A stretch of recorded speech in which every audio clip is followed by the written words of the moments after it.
Hello, this is Kieran from CryptoBooze. I hope you're having a nice day wherever you are.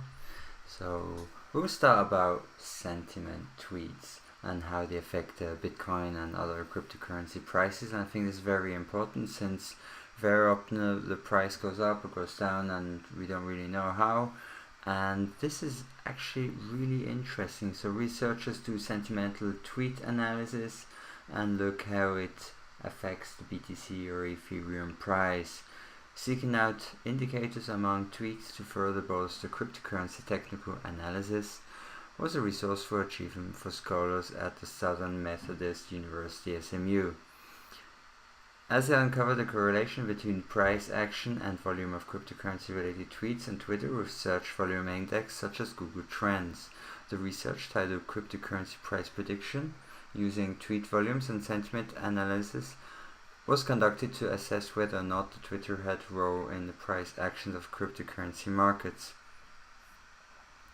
In the early days of cryptocurrency, unveiling sentimental tweets may have had a role to play in adoption, whereby fear of missing out, FOMO, and price dump events, as revealed during fear, uncertainty, and doubt, thought were more prone in the space. This is actually, I've noticed this quite a bit, especially during the ICO phase. Very often before the projects finish their crowdfunding event, the tweets and Reddit posts and all different type of articles, they were like flooding in until they reach their crowdfunding goal, and afterwards it just dropped dead. So there's definitely a big influence that tweets have on investors, not only tweets but also other articles, and I think it's very important that people are aware of that so that they're not influenced in their buying decisions and investment, since that can have devastating effects. I'll link the document below in the description. So here you've got the SUMO Data Science Review paper, Cryptocurrency Price Prediction using tweets and sentiment analysis. It's an interesting read. I only started it, however I really want to read it later on. I'll just link it down below and you can have a look at it. Now I found this interesting picture with the different monthly performances, historical performance of Bitcoin since October 2017, where we had a very high performance up to December, and 2018 was a bit of a sad year for most investors, especially those that got in at the end of 2017, and now things are looking like they're taking a bit of a turn. They're not as such a terrible state as they were in 2018, so let's see how it will develop until the end of the year. So April 2019 was pretty good month, with a 26.58% change compared to the previous month. Definitely got some investors definitely got some good profits if they invested here during November, December, actually most likely December, January 2018, or even before the bull run began. Let's see how everything develops. And talking about development, I found this chart from a user called Bill Cherison, and I like his analysis. He's comparing here the 200 moving average and the 50 moving average, and this is from June 2015. There was a golden cross support on the 13th of June, the massive bull run of 2017, and then the bear market that we all experienced during the year 2018. Now he believes we're at this position again at the 50 moving average. That's true, we just touched it a few weeks ago, and now his opinion is that it will bounce back down to the 200 moving average at $3,870, which is in his opinion the next bottom, and from there on it will go back up again and then continue to a very optimistic $100,000 the 17th January 2022. Well, let's see if that is true. This is definitely not any financial advice telling you that the price will actually be like that, but I think it's very interesting to look at different perspectives, to look at the different cycles, and now in my opinion the markets do tend to repeat themselves in a certain way, and it's definitely now not the worst time to buy, especially since if you're like in an accumulating phase, you just want to increase your investments, and it's definitely a lot better than buying at the all-time highs. And the RSI is also at a nice point. However, I as well believe that we're going to have a bit of resistance at the 6,000 mark, and I'd be very, very surprised should we break that and go beyond there to, let's say, 8,000, so on. However, you never know what the cryptocurrency markets bring. They're always here for a good surprise. I'll also link this below if you want to read this in detail. I think it's fascinating to look at different technical analysis charts from different traders. Yeah. So, talking about Bitcoin Cash. So if we go back and if we look at the charts, Bitcoin Cash has had a bit of a run up in the last 7 days, and there's one interesting thing, and that is that one single address is behind more than 50% of Bitcoin Cash transactions, and that's actually interesting, since that normally doesn't really happen very often for a coin, especially those in the top 20, top 30. So it's peculiar, to say the least. A single address has been responsible for more than half of the Bitcoin Cash transactions in the past month, according to a tweet by Nomad May 5th. According to the Bitcoin Cash block explorer, we'll look at that in a bit, the mystery account has made more than 587,000 transactions since it became operational on April 8th of this year. Many of the transactions are for a fractional amount of Bcash. Overall, the address has received $22,763 at press time and has sent $21,546, so around 76.6 Bcash. Over this period, the account's creation to press time, the whole Bitcoin Cash blockchain has processed 1.17 million transactions, and about half of that from the mentioned wallet. So one theory is that all these minuscule transactions could be a test, maybe for either a game or just some developers taking advantage of low Bitcoin Cash fees. It's not sure if it's got a nefarious goal or if what they're going to actually do, but it's actually really interesting that this is happening. Here on the Bitcoin Explorer, we have this Bitcoin Cash address that we just mentioned before, and the amount of transactions that it's been performing, and it's doing transactions after transactions every few seconds. Very, very strange. Alright, maybe we learn more about that in the next few days. Hopefully it's nothing bad.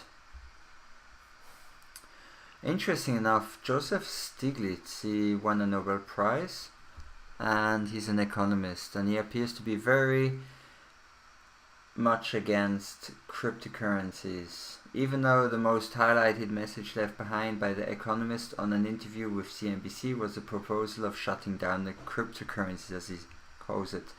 Stiglitz appeared to be about to say it's blockchain, not crypto, when he exposed his views regarding some of the advantages of the technology put forward by Bitcoin and other cryptocurrencies along the last 10 years. He believes in the inefficiencies of electronic payment mechanisms and sees them as part of the future. Meanwhile, some of the possible advantages envisioned by Stiglitz for such systems are enabling the Federal Reserve to set interest rates in a much more efficient way and better macroeconomic management. To no surprise, taking in mind his previous statements, Stiglitz appeared to be fond of the US dollar. We have a very good currency so far. it has behaved in a very stable way. There's no need for someone to go to any cryptocurrency, and I respect his opinion. And it happens very often when a new technology appears that as soon as something gets pushed aside that has been in use for many decades, it's very difficult to adopt a new technology that might even replace different currencies that we have at the moment. I'm not going to say that Bitcoin is going to replace any currency in the near future, but you never know. Maybe 10 years or so, or 20 years, we're definitely going to have a big development on how the different fiat currencies, especially the physical fiat currencies, are going to be used. In my opinion, we're going to be moving into a more cashless society. However, only time will tell. Interesting to see different points of views, but I understand he's coming from more traditional financial background and might not be familiar with all the new advantages of cryptocurrency apart from the currency side. Bitcoin crowned best investment by 2019.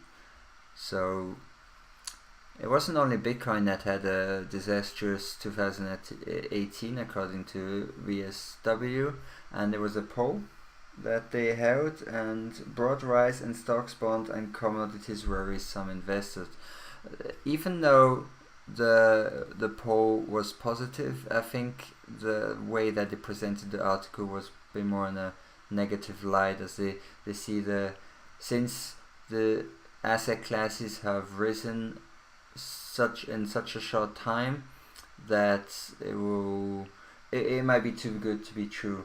Anyway, it doesn't matter. They mentioned Bitcoin as one of the best investment classes, even though it might have been in a bit of a bad light and they are quite skeptical. However, that is completely normal for traditional investors to be skeptical into a more risky investment as they might see it. Ethereum price analysis. So Ethereum rose quite a bit in the last few hours compared to the other coins. And one of the important reasons is that the CFTC is a US agency that regulates the options and futures markets, and all entities or funds wishing to roll out crypto futures or options markets must get a nod from the regulator. Our derivatives exchange comes to us and say we want to launch this particular product. If they come to us with a particular derivative that meets our requirements, they think that's a good chance that they will be allowed to be sent to be certified by us. So although Ethereum volatility is low, this is a bit of a technical, they believe that the price will break out above $250. However, I believe that it's still all strongly correlating with what Bitcoin is going to be doing in the next few weeks. That's about it for Ethereum. Now, yeah, Bitcoin Cash Network, we just saw that. All right, that's also done. Now on interesting news concerning one of the big four. We're going to talk about two of the big fours. Deloitte, the director consulting Cillian Lenovitz at Deloitte EMEA blockchain lab. He says, we wrote more transactions than Bitcoin over the weekend by migrating our client work from the Ethereum to VeChain network. We managed to execute 20 plus smart contract transactions per second. This is a massive achievement for our EMEA blockchain lab, VeChain and DNVGL platform. This is very interesting, and even though this might not be positive news for Ethereum, I do believe there's a lot of place for other blockchain networks that also implement smart contracts like VeChain in the cryptocurrency world, and I believe that if VeChain manages to outperform Ethereum, then VeChain it is that will take Ethereum's place.